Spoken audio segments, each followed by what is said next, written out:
Good morning, everybody. We are in for a treat today.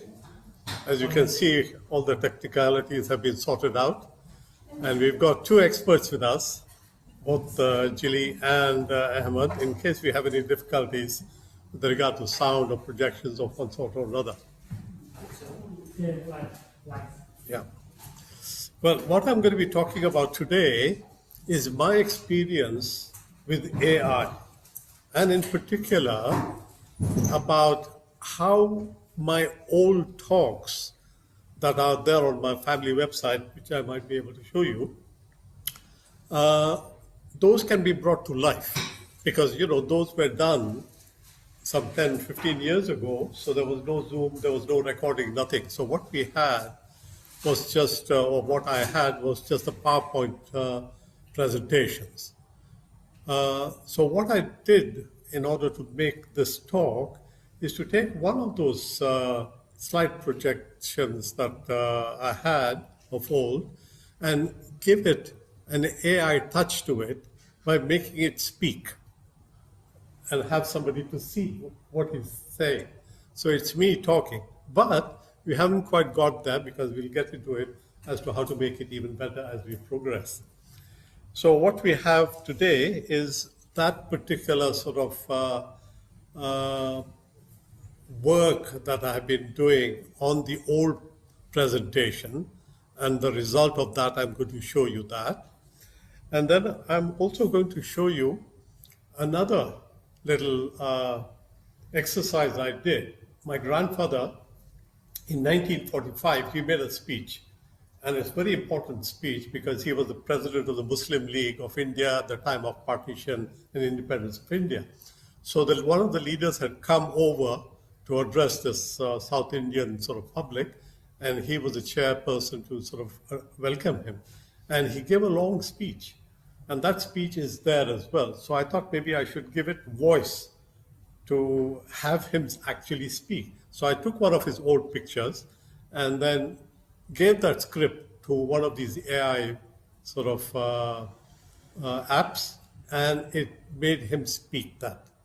Of course, not his voice, but at least a voice comes out, which is quite interesting. So I'll give you a sample of that as well. Then also recently I had to do a talk for my coordinator, Mickey Yutkin. She does psychoanalysis. And she said, well, those people who have something interesting to say, please do sort of make a little talk. And I said, okay, I'll talk, and I'll talk about how AI is impacting our personality. I used called Quen, and it sort of made a transcript of the dialogue that I would have said by looking at these PowerPoint slides, and then it sort of asked me to use a particular application where it took that transcript text and synchronized it with my picture I gave so that the lip movement was synchronizing. So it's as if I'm talking, although it's not my voice, it's a voice that they have provided, which I did a further experiment later on as to introduce my voice by giving them a sample, but they said, no, we can't do just with a sample, we would need a whole lot of other things. So anyhow, this is an example of how this particular type of input to the AI gave them that particular. So what I'll be talking in that is they're going to be talking about this type of information, which had read and made a transcript of. So that's just to give you an idea as to what that video is about. So I'll go back to that. Now here. On January 29th, 2018. My name is Shafiq Siddiqui, and I'm excited to take you on this journey. So, what exactly is the Fourth Industrial Revolution? Simply put, it's characterized by unprecedented developments across 6 groundbreaking fields. First, genetics. where we're decoding and rewriting the very building blocks of life itself, represented by the DNA double helix. Second, nanotechnology, working at the molecular scale to create materials and devices we once thought impossible. Third, 3D printing, revolutionizing manufacturing by allowing us to create complex objects layer by layer, right from a digital design. Fourth, the Internet of Things, connecting everyday objects to the Internet, creating a smart, interconnected world. Fifth, biotechnology, harnessing biological processes for industrial and medical advancement. And sixth, quantum computers, machines that promise to solve problems in seconds that would take today's supercomputers thousands of years. Together, these technologies are converging in ways we've never seen before. Now, here's the critical point. We now have tools that can build many times faster than the tools we had before. Look at the illustration. We're going from individual work at computers to collaborative innovation happening at unprecedented speed. We are truly on the verge of a revolution that will bring changes like nothing we've seen before. The pace of innovation is accelerating exponentially, not linearly. And this changes everything. To truly appreciate the fourth industrial revolution, we must look at how far we've come. The first revolution brought steam power and mechanization. The second brought electricity and mass production. The third introduced computers, IT, and automation. But today, the fourth revolution goes far beyond. By ensuring this technology really improves the state of the world, we can address critical questions. How do we avoid joblessness and inequality? And how do we empower almost anyone to invent new products and services cheaply and rapidly? At the heart of Industry 4.0 is the convergence of 9 core technological pillars, from autonomous robots and 3D additive manufacturing to cloud computing, cybersecurity, and real-time big data analysis. The interplay between nanotechnology, brain research, and mobile computing is creating realities previously unthinkable. Every digital footprint, whether it's CCTV footage, an EKG reading, a search query, or a tweet, contains valuable data that can now be collected, analyzed, and monetized in real time. As automation advances, the job market is shifting dramatically. Traditional roles like filing assistants, travel agents, and counterclerks have seen significant declines. Meanwhile, high-tech roles like data scientists, iOS and Android developers, and cloud architects have experienced explosive growth. Today, the most valuable skills worldwide center around cloud and distributed computing, statistical data mining, network security, and mobile development. The practical application of AI and IoT is already revolutionizing global industries. Take maritime logistics. By embedding smart sensors into ship motors, cranes, and cargo holds, predictive AI algorithms can analyze real-time operational data, preventing costly breakdowns and saving thousands of euros per voyage. As these technologies mature, they will reshape every sector of human endeavor. Thank you for joining me on this exploration of the fourth industrial revolution. Sort of stop there because another 2 minutes to go. That just gives you an idea as to how an old PowerPoint presentation can be made to go like that, become a bit more live. And then the next step that I have to do with this is to be able to refer to the diagrams that are there. Now, I have to use another app for that. I haven't been able to get to that point as yet, but I will do that where I'm talking and that the slides are going to be shown, and then we can connect the two to that. So on to other things. Let me just put this thing away. Is that Brighton? Is that Brighton? Sorry? Is that Brighton? No, Eastbourne. Eastbourne, yeah.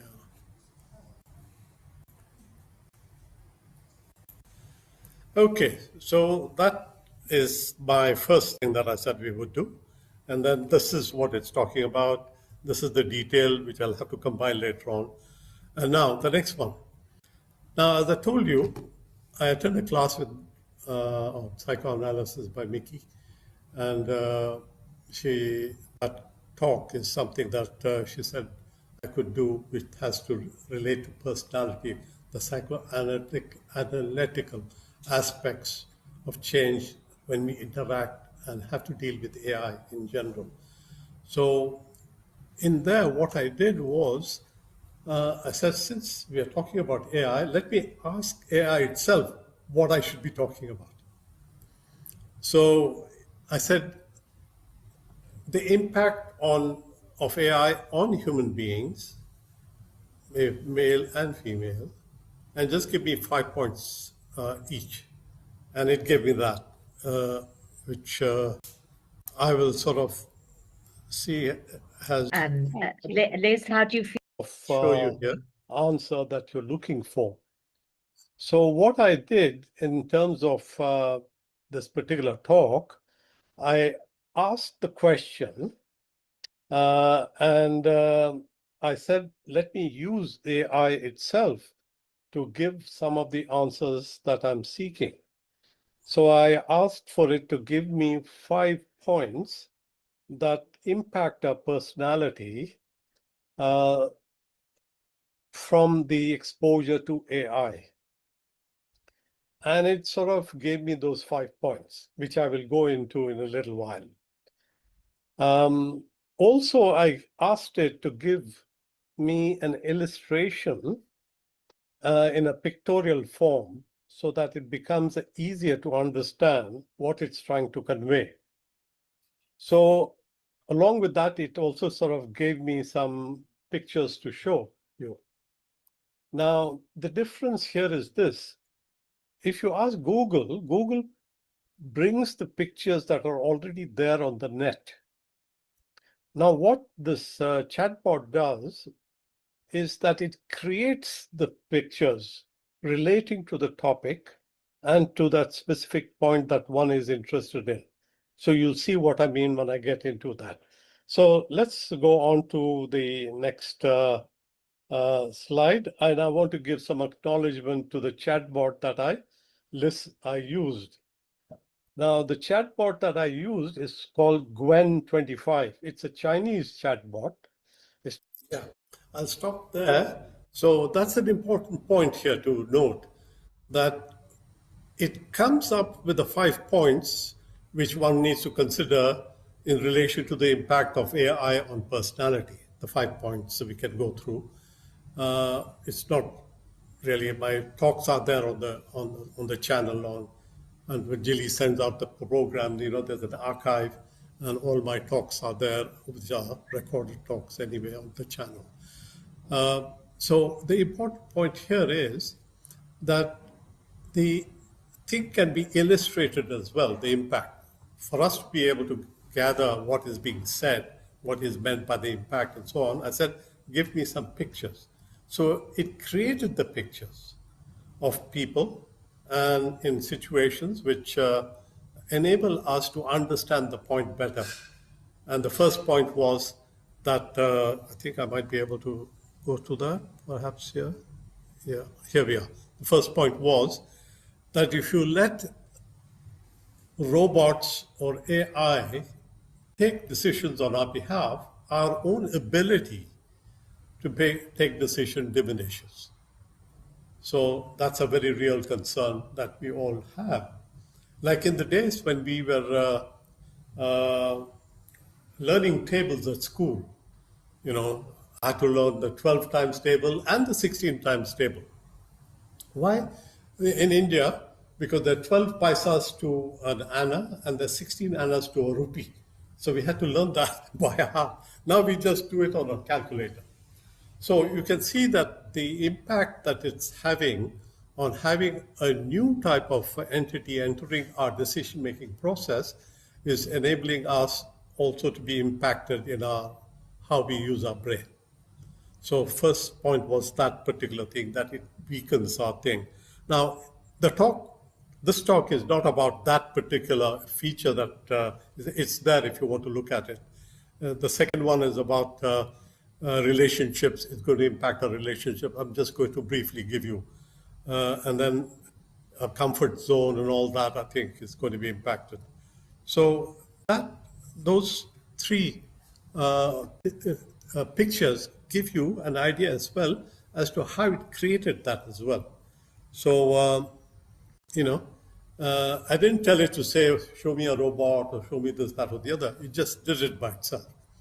So when you ask Google for a similar type of approach, not Gemini. Gemini is part of the AI bot of Google, but Google used to sort of give us simply search results, and you had to sort of, understand by looking at these links further information on your question. So these are very creative pictures which are just by themselves, things that are useful for us to understand how it uses AI to make us better understand. Okay, the next thing that I'm going to talk about is I told you earlier on that my grandfather made a speech in 1945. And all I had is this picture on the right there, you can see. Now, the person sitting on that chair is Qaid Azam, who we call Jinnah, and he was a contemporary of Gandhi, and he was instrumental in creating Pakistan. So my grandfather was also a contemporary of that time, but he passed away before partition or before independence. Nevertheless, he left behind his speech. So I took that speech and wanted to sort of make him talk rather than seeing that picture. So I'll play a little bit of that for you by just clicking here. Be two different nations. His followers unceasingly assert that India is one nation, and the basis of it is found in the common fatherland. But they ought to have realized that Islam is opposed to this ideology.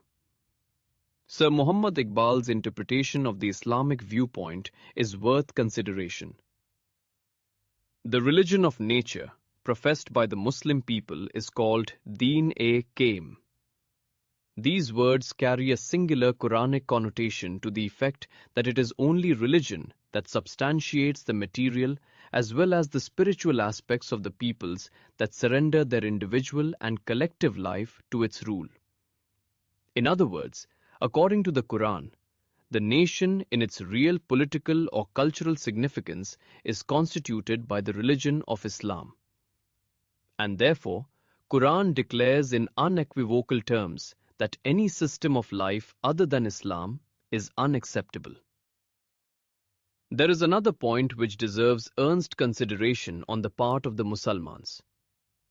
If the sentiment of patriotism had been so praiseworthy and of such importance, where was the necessity for the conflict between the Apostle of Allah and some of his own relatives, his own countrymen, and people of his own race?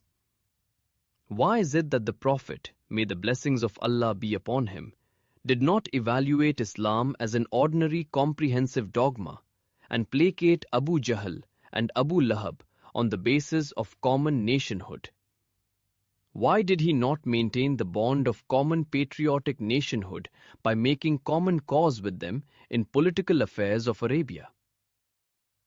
It has been frequently stated that, geographically, India is one single unit. And since His Excellency the Viceroy used this expression in his address to the legislature, much is made of it. The fact is, India has never been a single unit, and neither it is today. Apart from the various provinces of the British India and the various India states, there is on the one side the Nizam's dominions, and on the other, the independent state of Nepal. Perhaps they do not care to understand the significance of geography. Who can say that this vast subcontinent, with its variety of climate, differences in soil formation, its variegated products, and the various types of its inhabitants, is one single unit? Ladies and gentlemen, Pakistan is the only solution of the political conflict in India, and the only guarantee of our liberty and the freedom of the country. It is not only the demand, but also the creed of the Muslim League. And be it remembered, this creed does not admit of any modification. His Excellency the Viceroy, in speech at Calcutta, informed us, assuming the role of an expert physician, that Pakistan would be a major operation. He appeared to be reluctant to prescribe this remedy for the cure of India's ills. If the adherents of the Unani and Ayurvedic systems of medicine had expressed this reluctance, it would have been intelligible. But the wonder is that this hesitation and reluctance is shown by him whose countrymen rely more upon surgery and operations. And the greatest of their doctors, today the Honourable Mr. Churchill, has prescribed a major operation to solve the Polish problem. He has suggested that a part of eastern Poland be ceded to Russia, and to compensate this loss, the German Prussia be handed over to Poland. And it is not long since the doctors in Great Britain performed this kind of major operation to cure Ireland.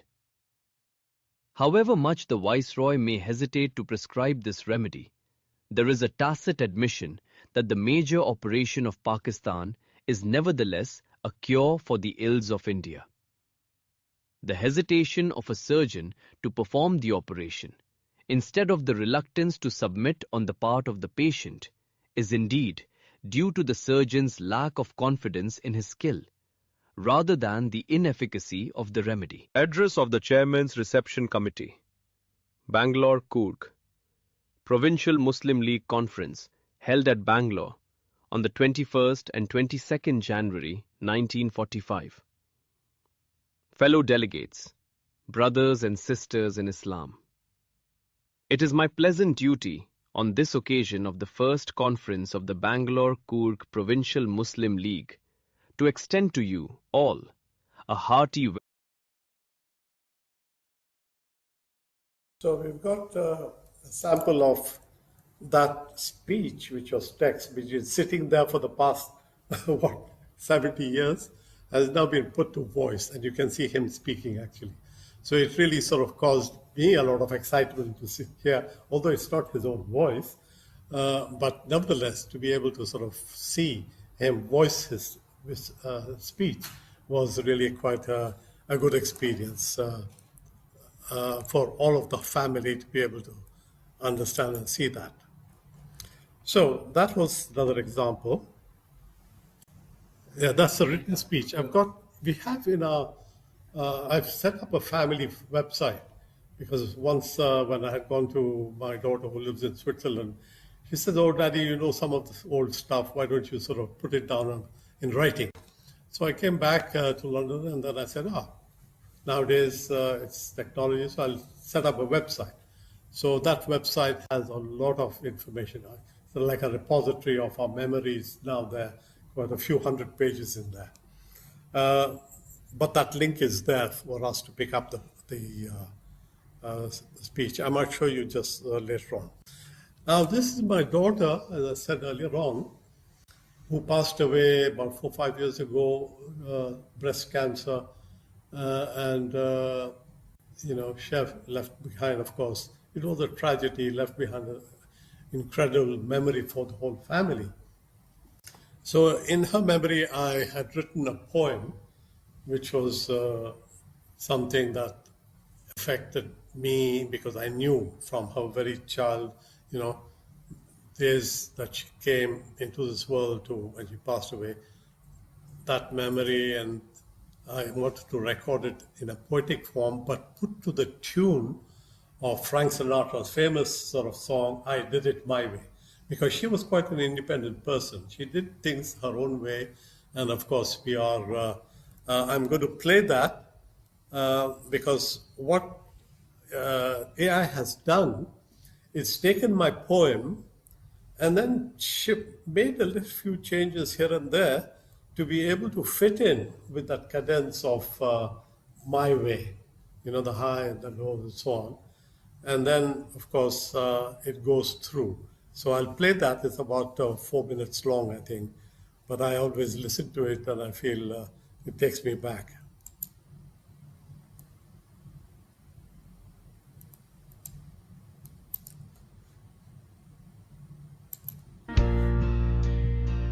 You've lived a life that's full.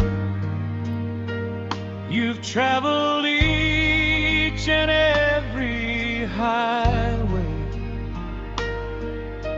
and more, much more than this, you did it your way. It was a cold day there in Canada, but the warmth you brought to us is alive in our hearts.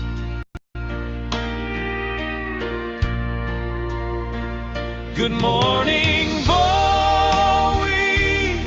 is how you greeted every flower as a toddler in the park, playing, delighting one and all. At school you were the champ, outrunning all and sundry. The record that you left behind is still a challenge for many.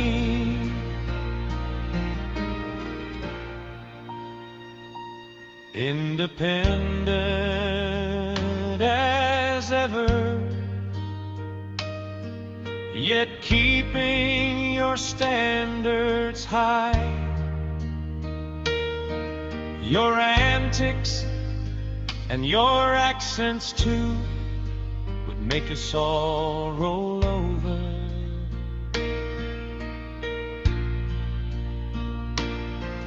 As a daughter, you did us proud. You managed your life with such vigor. In the UK, Switzerland, Canada, and cities the world over. In London, Geneva in Spain, Miravet, Andorra, all set up beautifully by you for joy for one another. As a doting mother, you raised up 2 fine daughters.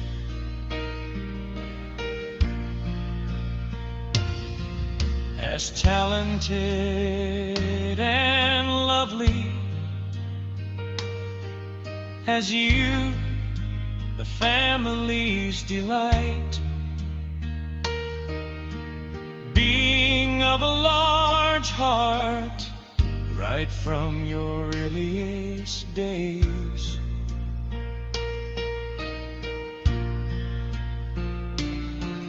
You heaped us all with gifts and insights, making our lives richer. Bethuma won't forget your time and generous support.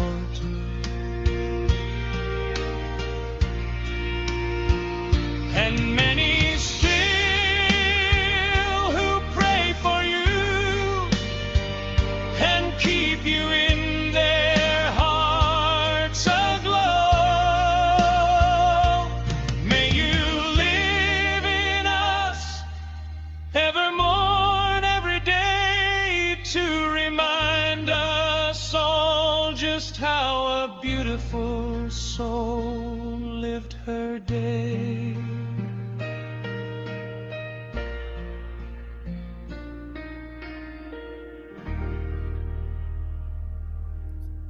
Well, there you are. It expresses my very deep emotions. And it's certainly a good memory that she has left behind. But what was amazing is that I finally managed to take that poem and got AI to do it. Because, I had asked my friends who were musical and so on, but they uh, could maybe have their time. Anyhow, this was something that is an example of my experience of using AI in a way. Right. So, moving along. That was a poem which is, of course, on our website. Now, here, this is an experience I want to sort of share with you about what a ride on a self-drive car feels like. I don't know whether you had the opportunity, but since my siblings, all of them, 5 or 6 of them, live in Houston, Dallas, and so on, so I go there every year, and some of them have this Tesla cars. And of course, Tesla is one of those new technologies that have come in that utilizes intelligence in a very, very special way as well. So I wanted to experience that. So I had one of them come over. They came over and picked me up at the airport. And the ride was this particular ride that I experienced. I mean, to just give you an idea, of course, the roads are beautiful over there. This was in Dallas. And we were going quite fast. And here my friend was sitting there talking to me, not doing anything very much other than that.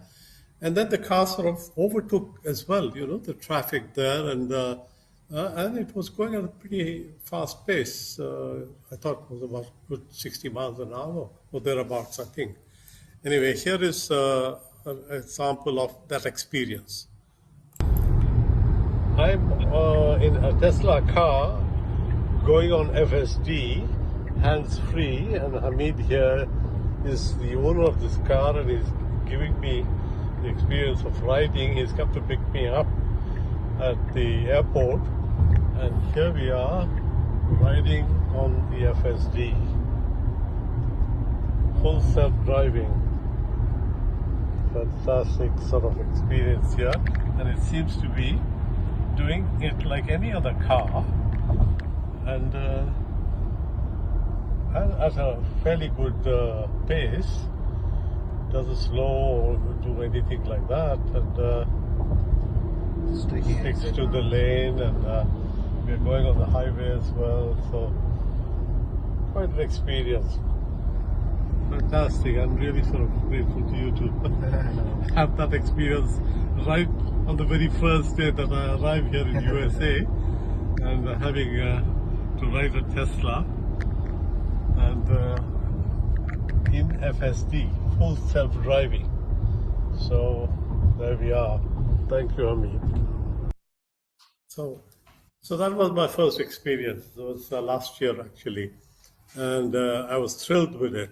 In fact, one of the messages that I started to convey to all my siblings, because they're all getting on, they're all over 75 now, grandparents, and you know how it is in USA. Without a car, you're lost, especially in places like Texas.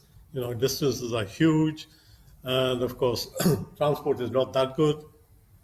Not like the one that we have over here, the subways, the car, the buses and so on. Over there, hardly any. So you just have to rely on your car.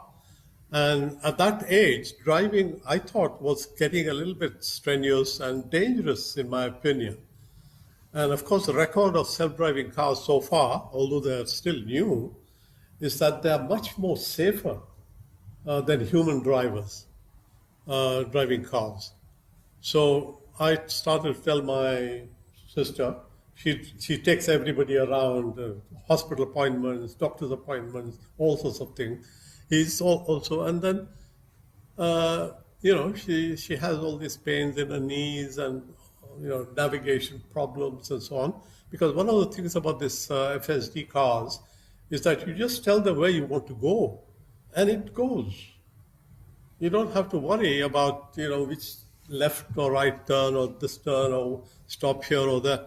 You just go. So you just sit down and relax and listen to the next example to show what he does when he's sort of driving a car as well. So cars are going to be, I think, very, very safe, very useful, and they are affordable. It's not as if you can't afford them. So those people over there, I think it's the next car they should buy. They should buy a Tesla, an FSD Tesla. I keep telling them, so, oh, we don't have enough money to buy a car.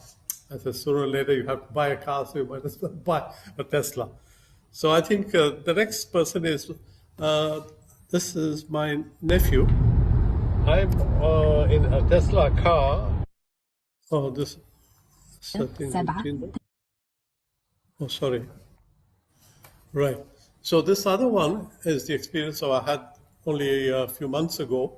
My, again, sister's son, he's a doctor, and he bought himself a cyber truck. It's one of those, tank-like things that, does a lot of things on its own. So I had a ride on that, and this is that experience of that ride where he, not having anything better to do, he puts on a little course that he's learning Arabic. So listen to that as well. When I intervened, the Arabic speaker on that thing there said, "Oh, you want to learn Arabic as well?" I said, "No, no. I just trying to sort of test out a few things." So here is this example of Cybertruck that was just a few months ago. 9 10 5 6 7 8 9 10 This is the Here is course he's listening to while driving. through Grok. Is teaching him to count, and he's able Nice. Now say أنا فيصل أنا أتعلم العربية. أنا فيصل أنا أتعلم عربية. Good. Just say العربية, not عربية. And lose the comma pause. This is quite أنا فيصل astonishing. أنا أتعلم العربية. Doing a lesson Again. as you're driving, أنا فيصل learning a language in this case. عربية.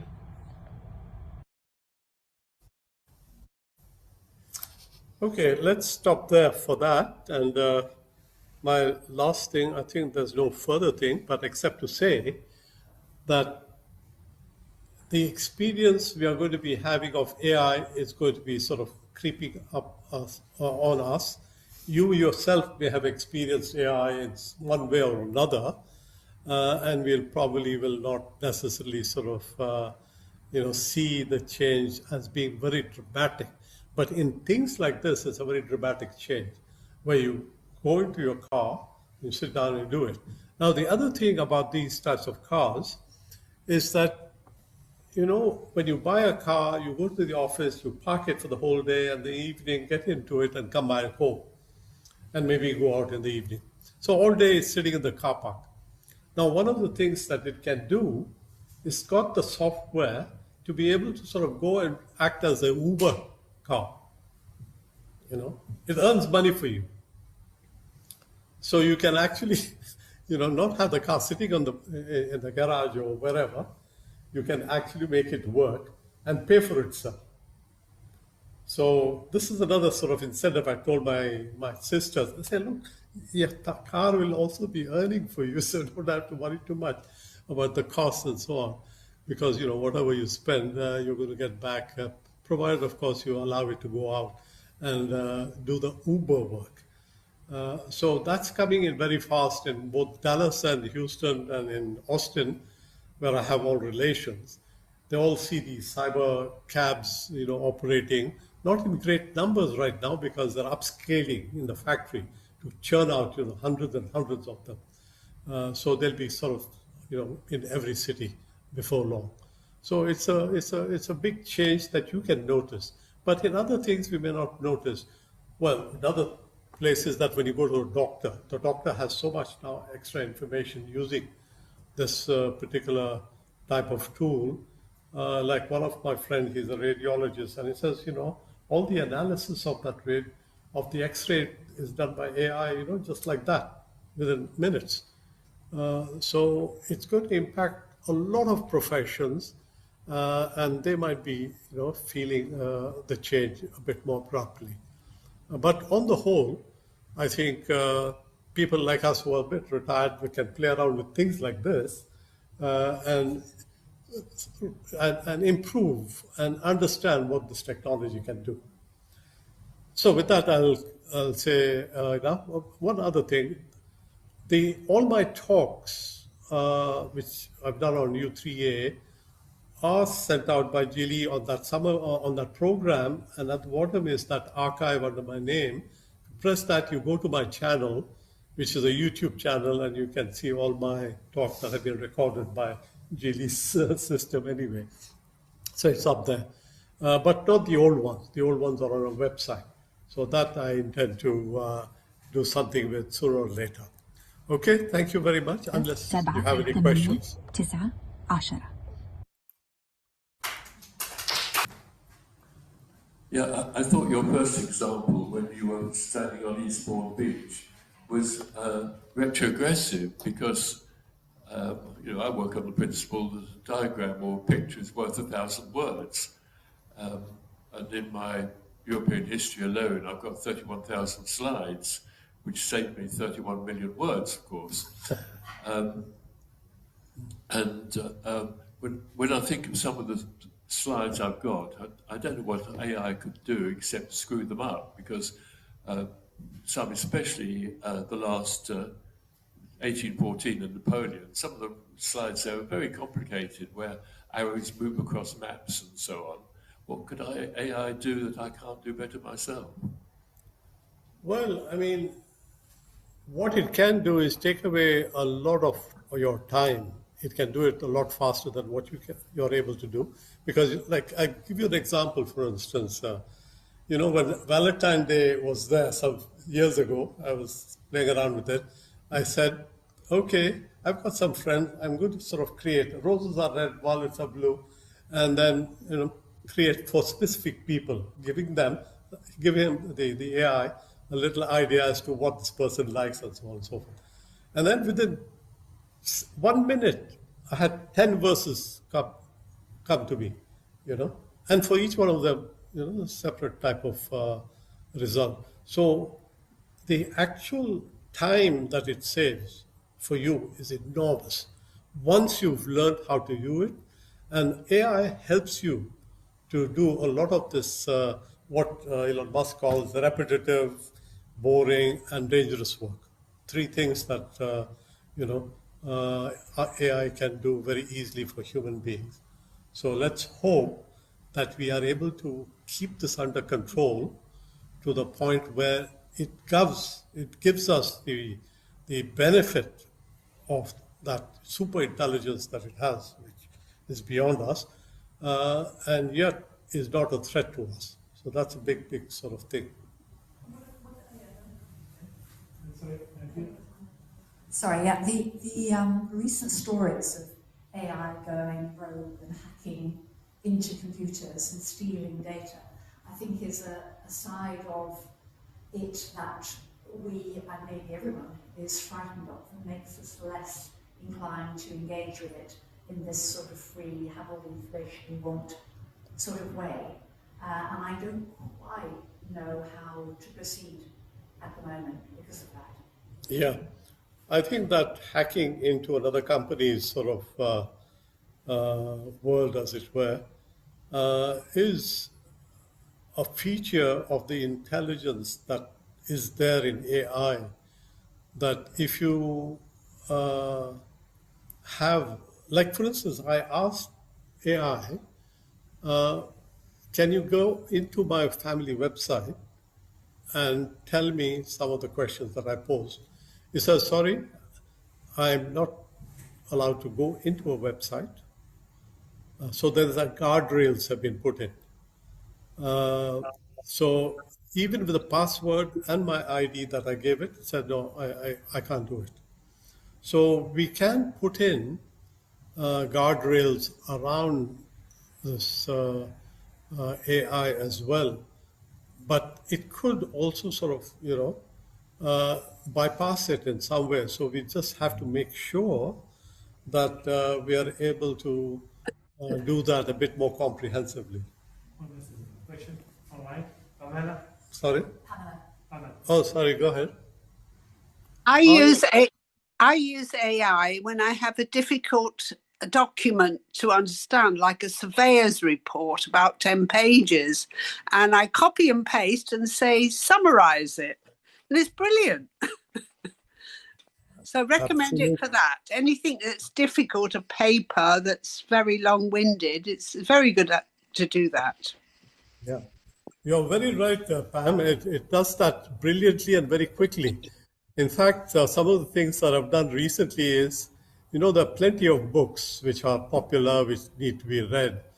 And you just say, okay, tell me something about this book, summarize it, give me some of the important things there. Within 2 minutes or within 20 seconds, it gives me that. A whole summary of a book, which is about, 500 pages long.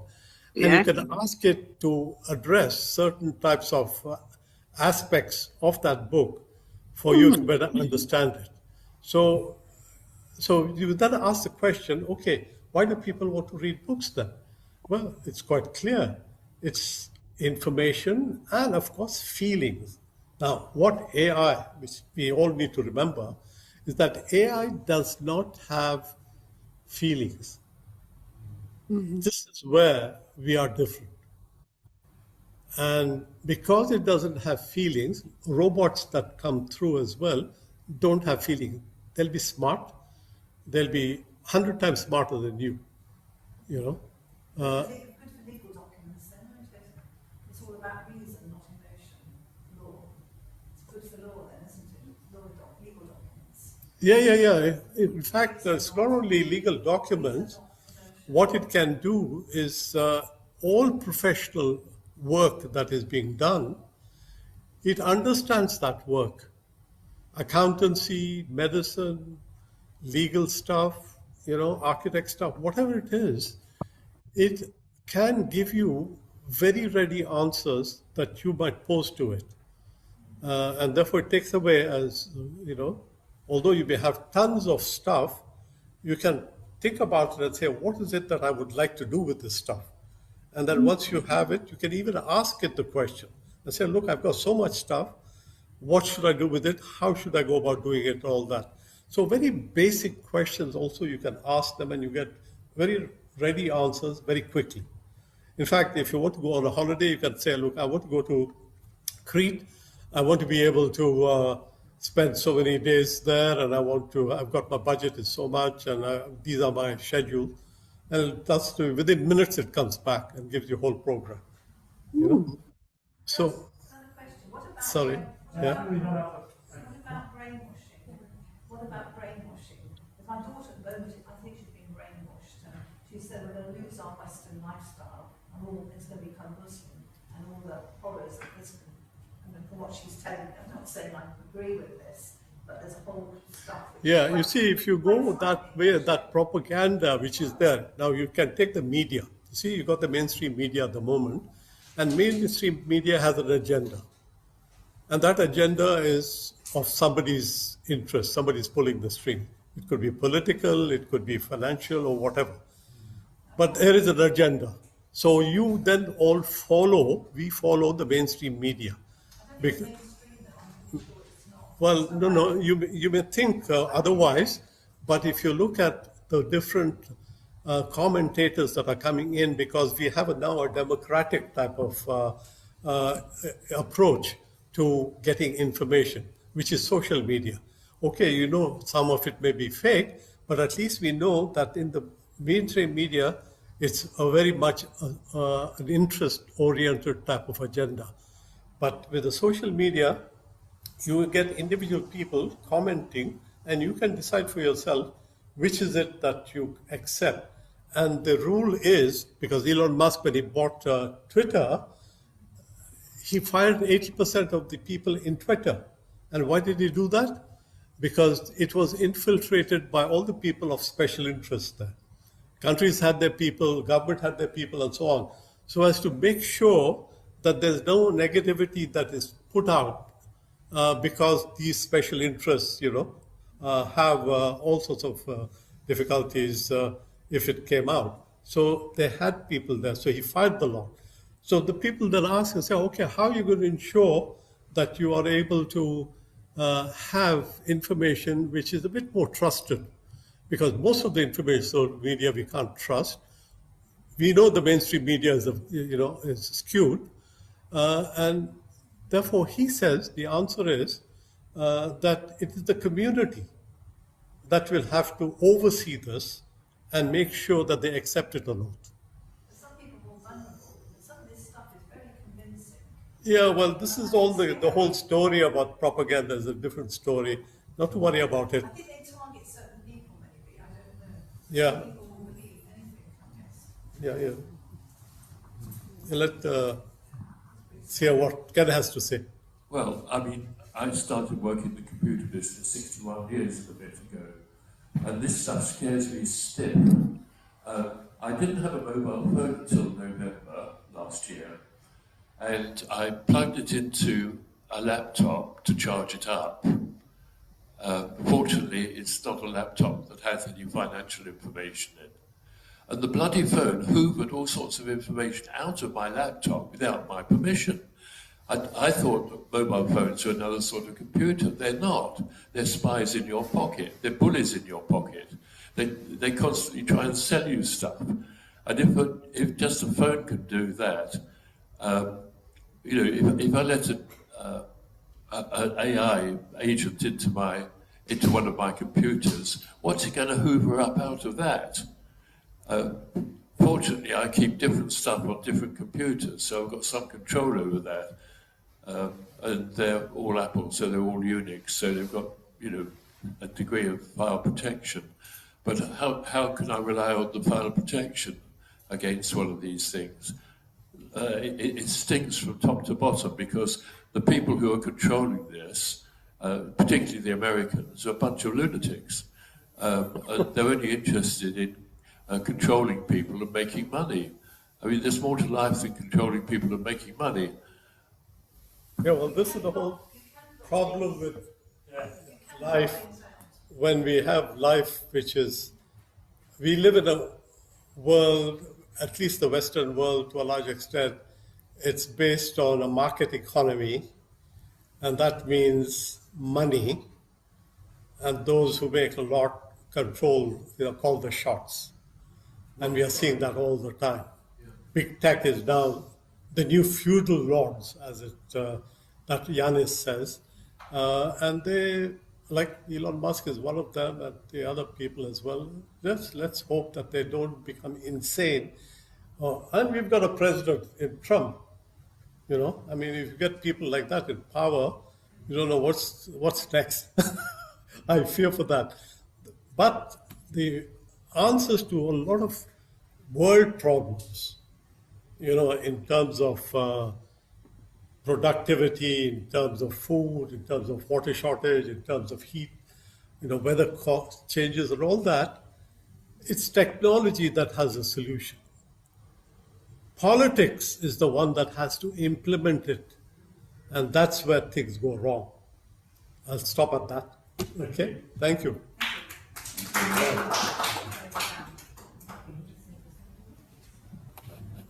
Okay, I can switch off now. Yeah, and your